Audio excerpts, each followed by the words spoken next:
Hello everyone, and welcome to the BIA's Brexit webinar for April. I'm Steve Bates, the CEO, and Laura Collister will also be the other voice you hear, our Brexit lead on this seminar. We hope to give you an update this month and answer any questions as to where we're at, because I think what I can tell you is that whatever the weather, Brexit is still with us, whether you count it down in 343 days till March next year or 986 days to the end of transition, lots going on. So you probably know the score by now if you're a regular attender. This is what we're hoping to cover in this session. What's gone on with the negotiations, particularly negotiations this week. A bit this time round about the UK. I think Parliament's becoming increasingly important. We'll go into some detail about what's going on in the UK Parliament. Some developments through discussions with members about what the European Medicines Agency are doing in the Commission, and then a little bit on what we're doing moving things forward as the next steps. You know that these end up on YouTube as a resource each month, and this is last month's agenda. You'll remember we did that on the same day that the agreement on the withdrawal was signed, so it was a little bit rapid last month. This month, I think we've had a chance to digest and have a look at that. But if you want the one from last month, it's there with the rest of them. So perhaps I can turn to the negotiations update and start by reminding you where we'd got to last month, which was on the day of the last webinar that we did. The European Council agreed the draft transition agreement, which set out a timetable for and how a transition period would work between March next year and December 2020, and had adopted some guidelines on the framework for a post-Brexit relationship. Nothing new here from last month, but just that was the important staging point. And the implications, as we discussed, was it seemed that cliff edge Brexit was much less likely next March. The transition agreement provided some certainty with political agreement, although not yet legal agreement, for the next 1,000 or so days. The shape of any potential future relationship was becoming clearer, but nothing was agreed until everything was agreed, so wiggle room was left for everybody. And there are some, there's the link there for the formal documents that were agreed at the time. We basically discussed last month the implications of this, and you asked us to check up on some bits and bobs. So we were lucky enough to have a rapid discussion with the UK government on what this meant, and in correspondence with Steve Baker, the Minister, Parliamentary Under Secretary for exiting the European Union, I asked for some details on the UK government's understanding on what did the goods on the market element of that agreement mean. He has written back to me, and the words are here are directly lifted from his words to us about how goods on the market will operate, how definition of placing on the market will operate, and this we understand is the government's understanding of what that agreement means. We can make this letter available to members by request if you're interested. So we have some more clarity on what does this mean in terms of goods on the market from the government. Last time you got it from Grant Castle at Covington, who gave us his interpretation. Now we have the interpretation from the UK government, which I hope gives a degree of certainty on that. Of other things, there are still some grey areas that we're still working through from the announcements from last month. What's happened this week? Well, the negotiators have got back together at the beginning of this week. They were looking at the remaining issues on the withdrawal agreement, particularly Ireland and Northern Ireland, and coordinators discussing the future relationship. There's not been a great amount of formal coverage on this, other than that which we've seen bits and bobs in the paper. I think it's clear that discussions around the future solutions for the border between Ireland and Northern Ireland haven't gone swimmingly. It seems that the EU have rejected a couple of options put forward by the UK, which means that the UK is left with the backstop position present, which they agreed to before Christmas, which was that Northern Ireland would remain in the customs union. And this is obviously politically difficult in the UK government, given that that is not the position that the Prime Minister has held to. And she described the backstop position as something that no UK Prime Minister could sign up to. So I think we're in the teeth of further discussions there. And that has some colour to our own sector perspective, because obviously the customs union has implications for trade and also continuation of of regulation, or the reflection of regulation across the border. So it's one we're watching closely. Lots going on going forward, and I suppose this is our calendar for key moments to watch going forward. I think the 28th, 29th of June European Council is obviously the next big moment whereby perhaps another breakthrough could happen, and perhaps the October Council may be the moment at which a deal is then agreed and put to Parliament for ratification. But we're obviously following many of these other informal health councils, general affairs councils, meetings of the heads of medicines agency through this time to see if there is further light or detail on some of the things that matter for the sector happening. I'm, if I may, going to use a few minutes of this meeting to talk about what's going on in the UK, and in particular give you a flavour of what we're following in terms of the UK Parliament. If you think about it, the UK government is very busy in its parliamentary business, and this is a picture from the Institute of Government of all of the various different bills that the government has got to put into Parliament and then get through Parliament to successfully deliver the legal basis for Brexit. And as you can see, it's a fairly heavy task, and the key thing here is nothing has actually got all the way through yet. So they need 11 bills. They range from the withdrawal bill, the trade bill, the taxation bill that looks at future customs, the withdrawal agreement and implementation of that, once it's agreed, will need to go through, but it hasn't been started yet because they haven't agreed it yet, and various other bits will need to happen. And just in parenthesis, we should mention, because Customs Union keeps coming back, there's been this week a cross-party parliament, a group of MPs introduced a non-binding motion to the House of Commons calling on the government to seek an effective customs union with the EU. And you can see that if there are challenges on the Irish border and there are challenges in Parliament, this may become a heavy task for the UK government to deliver. Keeping going with the Customs Union theme, you've seen this week that the government was defeated in the House of Lords, the second chamber of the UK Parliament, on continued membership of the Customs Union, 348 to 225. It could be reversed when the bill goes before MPs next week, but we've got that House of Commons motion voting on 26th of April. So I think my point here is there is a degree of latency. We don't quite know whether the government will be able to deliver its business or its aspired outcome on customs, both through a Parliament or agree it with Europe. So it's one that we need to look at in detail. And I think for our sector, the other thing to look at is there was also an amendment sought by Lord Patel to the same bill, seeking that the UK align fully with the EU Clinical Trials Directive. And he argued the importance for research community, ourselves, and everybody to be able to continue to collaborate on clinical trials in the EU.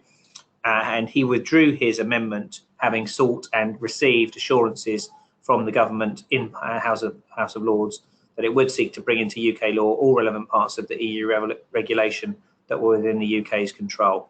And the government recognised that these that there's bits that aren't covered by their control, whether we can continue to participate in the IT portal and the participation in the single assessment model, but they were keen to try and deliver on continued position on clinical trials. And if you wondered where this was, what this was backed by, or where the pressure for this came from, the BIA were part of what I call the ABC coalition: Academy of Medical Sciences, AMRC, Arthritis Research UK, BIA, British Heart Foundation, the leaders of which, Cancer Research UK, who did all the heavy lifting on this case, and the Royal Society. We put out a supportive note to Lord Patel's position last week, and have been behind providing expertise into this discussion at the House of Lords. So the reason I go into the detail on this particular point is some of the detail that's going through Parliament is of direct relevance to our sector, and there is movement as a result of pressure happening. I think another place where you'll see pressure on the government position, and therefore it's worth keeping an eye on, is what the Labour Party, the official opposition, are doing. Keir Starmer gave the shadow minister for exiting the EU, gave a key speech.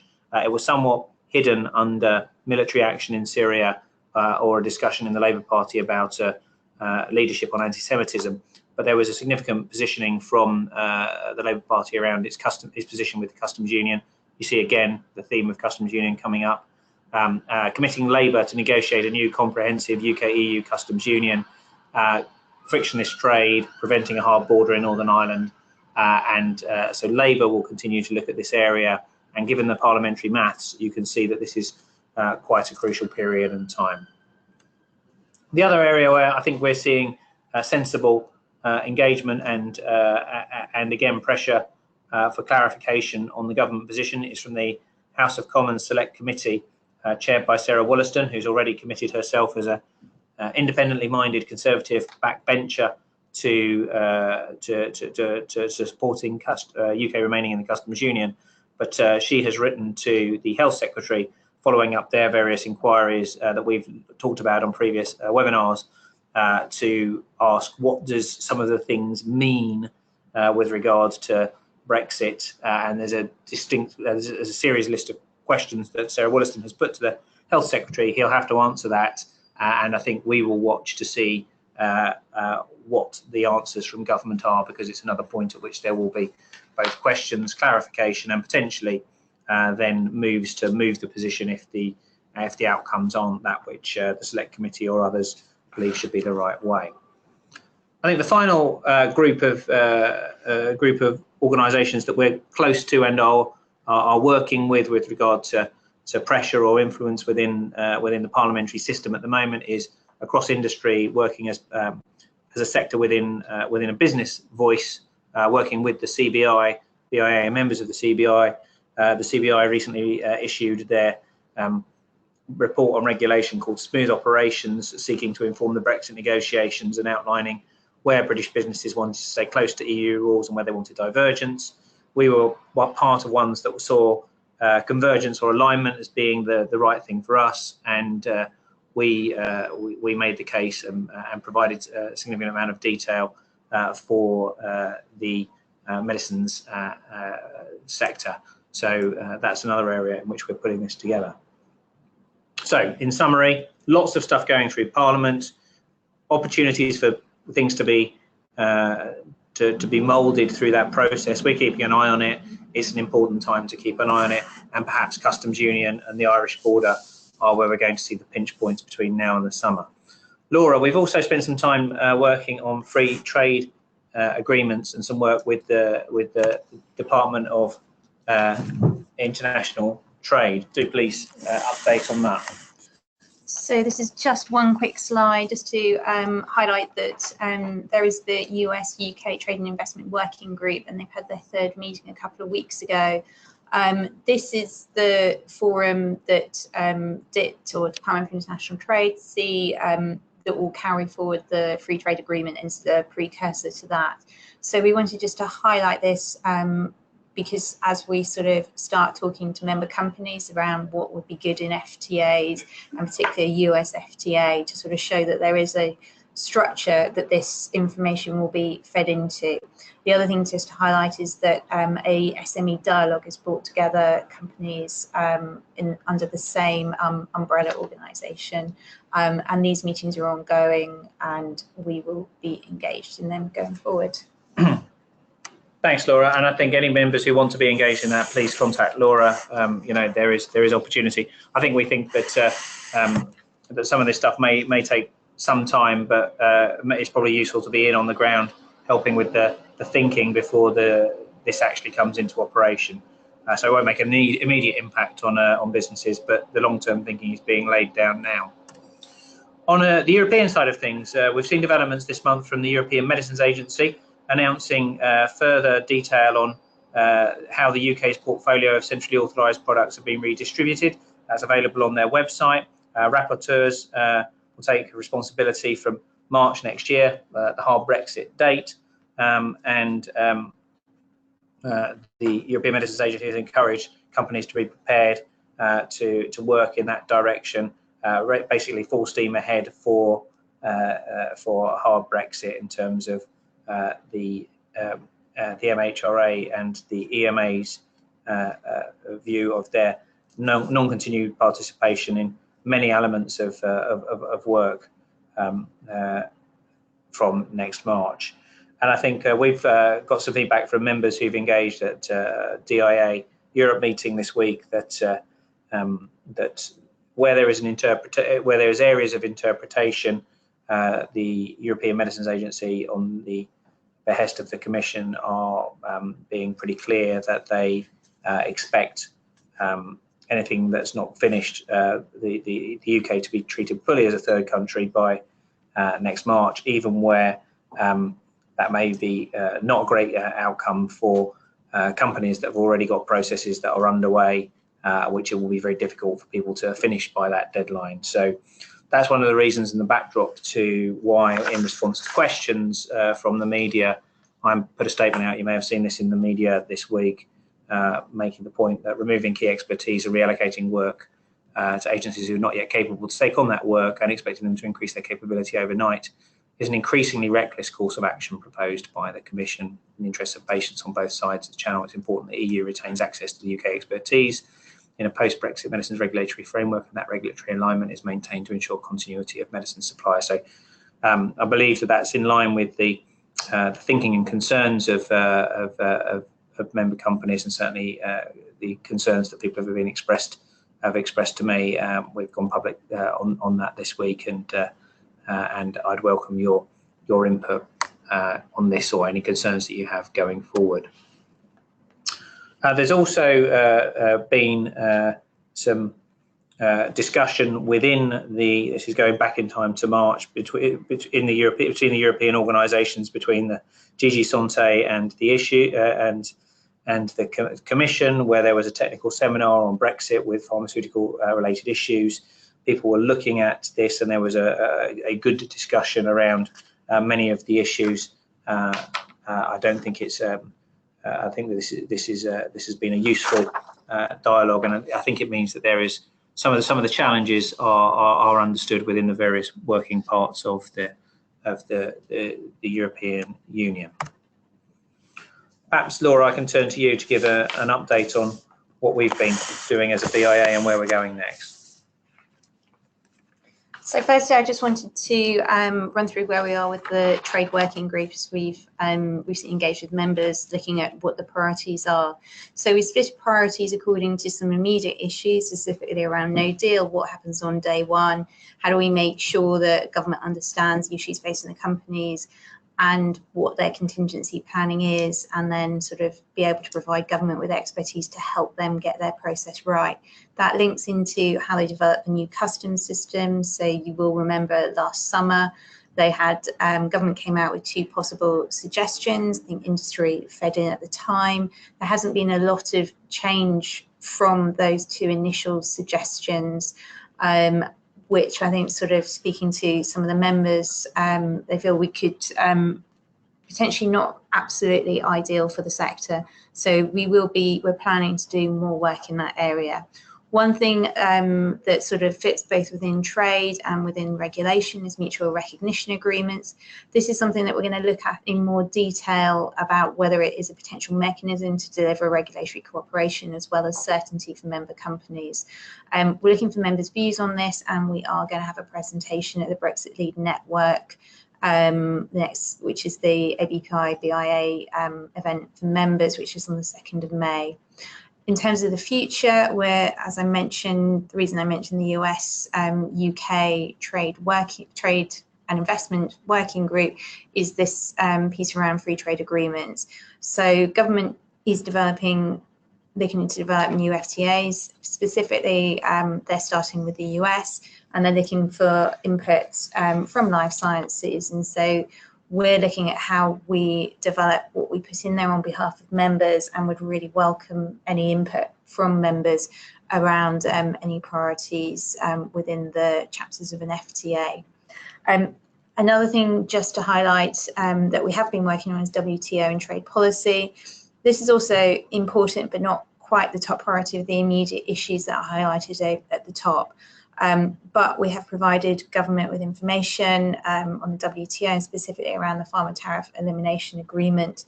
And we will continue to engage on issues like rules of origin and non-tariff barriers as needed. But what we're going to do is potentially stick with the transition and separation issues and the customs relationship as the top priorities.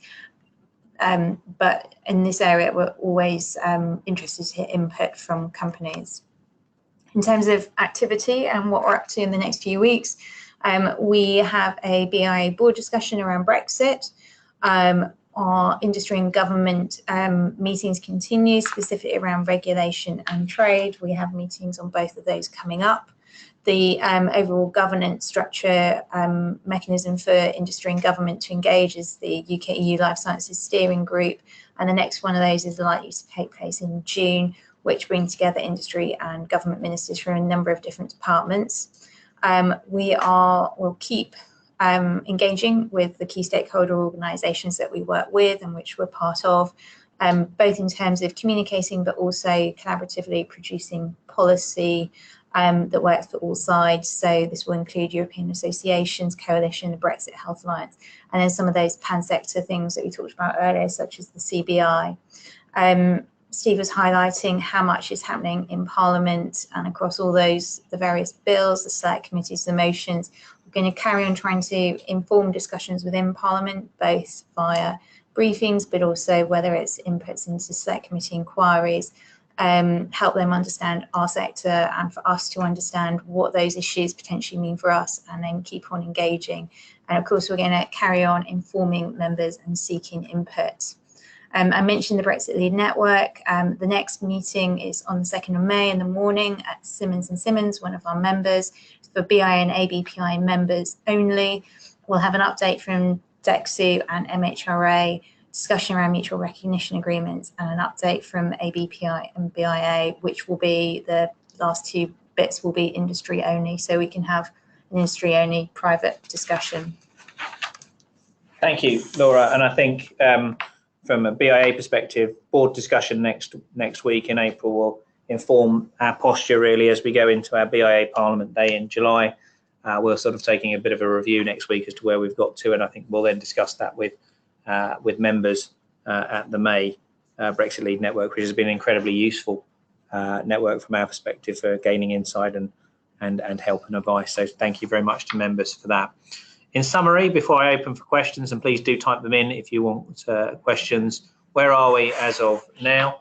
I think a hard Brexit is still on the cards for regulation and medicines in terms of the EMA's posture around this, and I think the sector is fully alive to some of the challenges of that. I think that some of those things are very difficult to manage, and we're very close to those things. The Irish border remains a top issue, and we're not seeing much movement on that. So I think we've got to stay absolutely close to that and be aware of the discussion on that. And from our perspective, I suppose we're putting a bit of effort into informing Parliament and making some parliamentarians understand and that we're engaged on the various bits around the bills, the motions, the select committees and oppositions on this. And I suppose that the big question is, will there be movement on a key area, which is the customs union? Right, let's have a look at some questions and see if I can have any go at this. Is it likely that EU QPPVs, public provisions, will still be able to be based in the UK during the transitional period? Not sure. I think that the EMA's guidance on this is that the UK will be a third country as of March. They don't seem to be very keen on flexibility on this. We continue to ask, but I believe that at the moment they are being dirigiste on this, that they are expecting all products in the market to be QPPV'd within the European Union. We will continue to look into the issue of deputy QPPV. I'm continuing to make the case that we need a practical way forward for the continued supply of medicines. I think we have some allies in this, but I don't think we are seeing formal movement from the EMA at present. With respect to the draft transition agreement, could we assume that UK will be part of the CP procedure with respect to the CP procedure?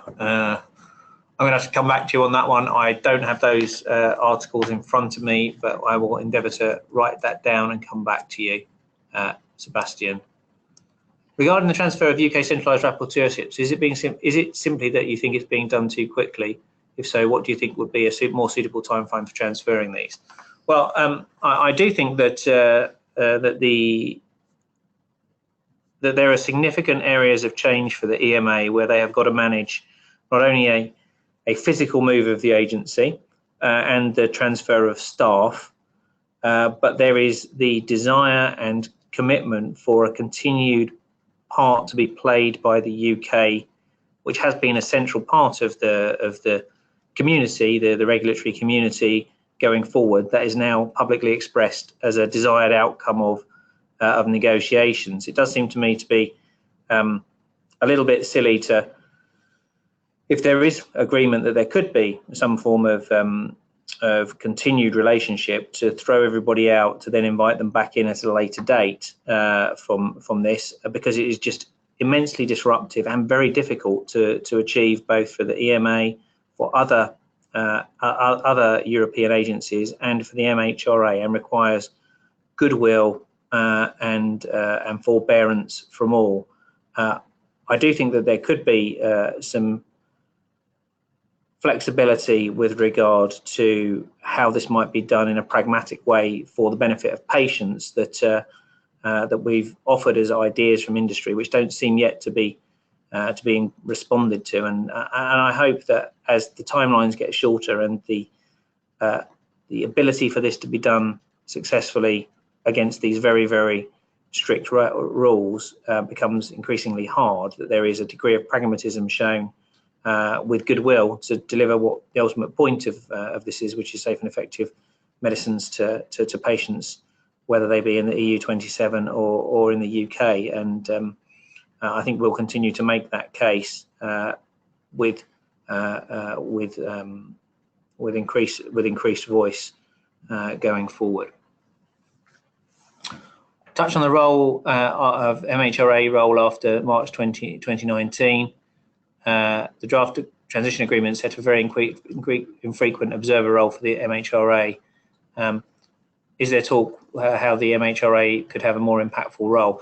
I think this is for discussion at the moment. I know that we are now facing a political negotiation. On one side, in a sense, you have the text of the documents that have been issued by the EU, and on the other hand, you have the speeches and political commitments from the May government, particularly the Mansion House speech, where the UK Prime Minister was pretty explicit about seeking to remain and have a role in this area. And I suppose what I'm hoping that we'll find as a result of the negotiations is those two positions come together with some form of agreement going forward. At the moment, we're not getting visibility on that, and it seems that the issues around the Irish border and what to do around the customs position and the trade position with regards to the border are taking precedence, and they're certainly choosing not to look at this on a sector-by-sector deal.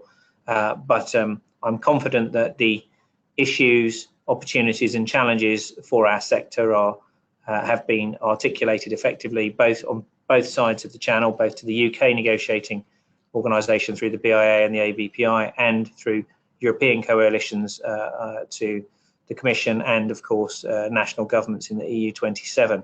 I think we are in a stage where I hope that those positions are being picked up in the negotiations. We're not seeing visibility on it yet, and I hope we can see them soon.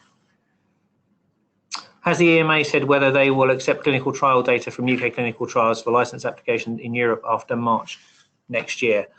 I suppose, Hilary, my answer to that is, in part, what do you mean by UK clinical trials? Do you mean data that is gathered in the UK? I think that certainly can continue to be used, and because of course data for clinical trials submitted to the EU can come from many sources. So I don't think that there's a change there. Of course, the complicating factor on clinical trials is the adoption of the clinical trial regulation, both in the EU, and then is it part of the acquis by the time of Brexit, or isn't it? I don't think we're going to have resolved that one rapidly, but I think I'd encourage you to continue to engage with us, and I'd point you in the direction of our conference with the MHRA, where I know lots of people are interested in what does Brexit mean for the future of clinical trials. I'm sorry I haven't got clarity with it on it specifically today. I'm conscious we're close to our half hour. I hope I've been able to provide some clarity to some questions there. If not, as I say, we've still got further chances to engage as we go forward. We've got a CEO and Investor Forum for leadership in the sector on the 23rd and 24th of May, where we'll touch on Brexit as amongst other issues. Perhaps for this community, the BIA MHRA joint conference at the beginning of July. Already many people signed up. I think this will be a good place to discuss both the immediate regulatory impact of Brexit, but also some longer term thinking about what might work going forward. Do mark your cards and do book. That is available on the website.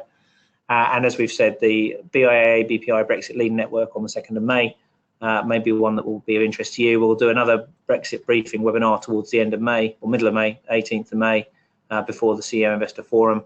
And as you can see, there's a raft of other BIA activities where you can't get through it without a bit of a touching on Brexit at this year. Although it's great to see companies and developing their science in a fantastic way, and including financing despite some of this stuff. So that's really what's coming up from us. If you've enjoyed this or you'd like to get more involved and you're not members, do please consider joining. Jane would love to hear from you, and we can explain the full benefits of what the BIA offer. I'll bid you a sunny afternoon if you're in the UK, and hope you can join us at our next Brexit Briefing webinar on the 18th of May. Thank you very much.